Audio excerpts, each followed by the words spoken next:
Dövlət işıq satmamalıdır, dövlət qaz satmamalıdır, dövlət su satmamalıdır.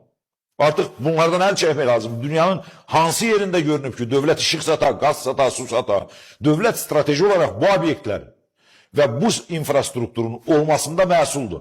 Lakin buna cavabdeh olan artıq o özəl strukturlardır. Bu özəl strukturlar vasitəsilə satılmalıdır. Bunlar açılmalıdır artıq.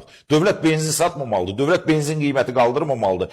Kapitalist və azad bazar iqtisadiyyatı münasibətlərinə keçən ölkədə çörəyin qiymətini dövlət tənzimləyə bilməz. Neft, benzinin qiymətini dövlət tənzimləyə bilməz. Bazar tələb və təklif müəyyən etməlidir bunu.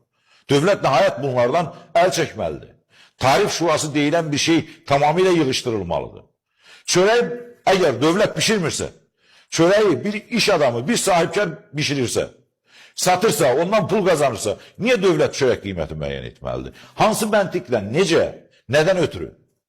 Dövlət niyə su qiyməti müəyyən etməlidir? Dövlətin su bazası var, dövlət birjalar vasitəsilə 1 illikmi, 3 illikmi, 5 illikmi bunun satışını təşkil edir. Hansısa bir şirkət alır və o şirkətin də dövlət də, vətəndaş da basıb gözünü çıxardır ki, mənə keyfiyyətli qulluq elə.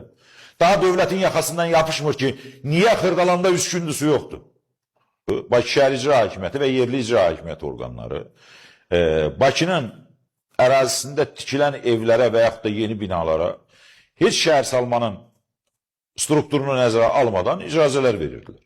Bir kanalizasiya sistemi tikilib 10 bina üçün Bakı Şəhər İcra Hakimiyyəti vaxtı ilə icazə verirdi, 30 bina qoşulurdu o kanalizasiya xətti.